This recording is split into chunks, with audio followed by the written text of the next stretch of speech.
આકાશવાણી અમદાવાદ વડોદરા. હવે આપ પશ્ચિમ કચ્છ જિલ્લાનું સમાચાર પત્ર સાંભળશો, જેના લેખક છે હેમાંગ પટણી. ઠંડીનો માહોલ કચ્છમાં બરોબરનો જામી ચૂક્યો છે. ઠંડીના વાતાવરણ વચ્ચે જિલ્લામાં સામાજિક અને ધાર્મિક આયોજન મોટા પ્રમાણમાં થઈ રહ્યા છે. પ્રવાસનની સિઝન ચાલુ હોવાથી દેશ વિદેશના પ્રવાસીઓ અને મહાનુભાવો પણ કચ્છના આતિથ્યને માણવા આવી રહ્યા છે.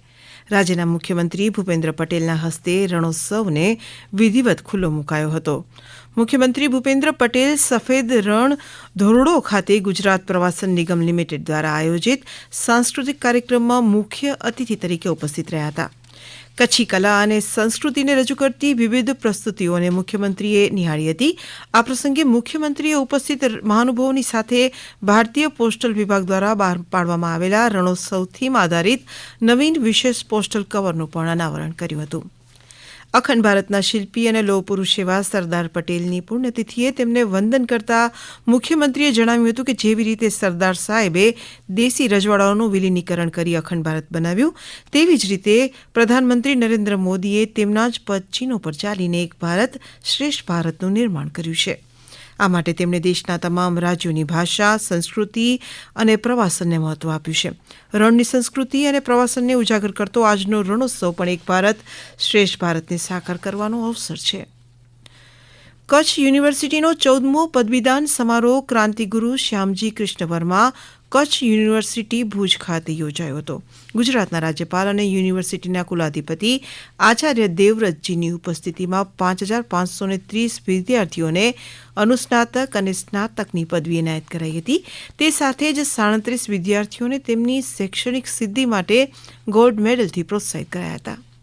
દીક્ષાંત સમારોહમાં રાજ્યપાલ આચાર્ય દેવવ્રતજીએ શ્રેષ્ઠ કર્મને જીવનની પૂંજી ગણાવીને ઉભરતા ભારતના વિકાસમાં સહયોગ આપવા યુવાઓને ઈમાનદારી, કર્તવ્ય ભાવના અને રાષ્ટ્રધર્મ, સમાજ ધર્મ, પરિવાર ધર્મ નિભાવવાનો અનુરોધ કર્યો હતો.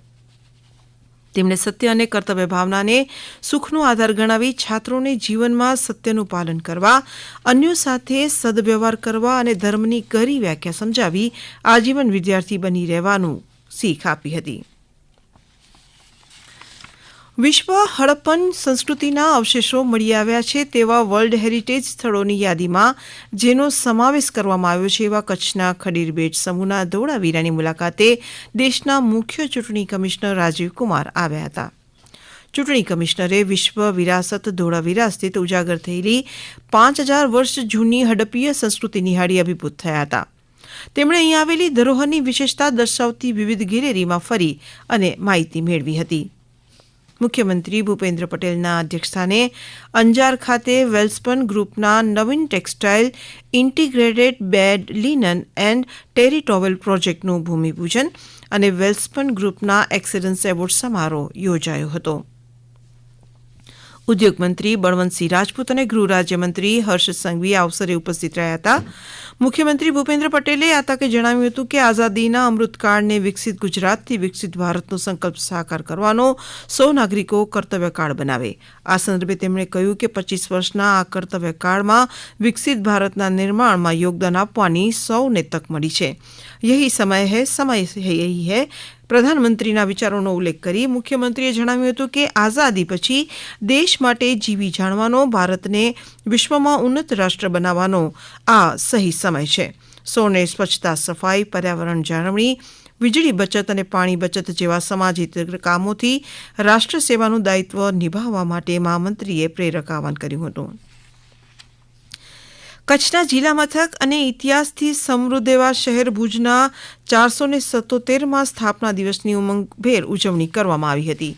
ભુજના સ્થાપના દિવસે જ્યાં ભુજની શહેરની સ્થાપનાની પહેલી ખીલી ખોડાઈ હતી, એ દરબારગઢ ખાતે ખીલી પૂજન સહિતના પરંપરાગત કાર્યક્રમો યોજાયા હતા, જેમાં કચ્છ સાંસદ વિનોદ ચાવડા, નગરપાલિકા પ્રમુખ રશ્મિબેન સોલંકી અને રાજ પરિવારના મયુરધ્વજસિંહ જાડેજા દ્વારા પૂજન કરાયું હતું. આ પ્રસંગે ભુજવાસીઓને પોતાના ઇતિહાસ પર ગૌરવ અનુભવીને ભવિષ્યના વિકાસ માટે સંકલ્પ લીધો હતો. હમણાં જ આપ પશ્ચિમ કચ્છ જિલ્લાનો સમાચાર પત્ર સાંભળી રહ્યા હતા, જેના લેખક હતા હેમાંગ પટણી. પ્રસારણ આકાશવાણીના અમદાવાદ વડોદરા કેન્દ્ર પરથી કરવામાં આવ્યું.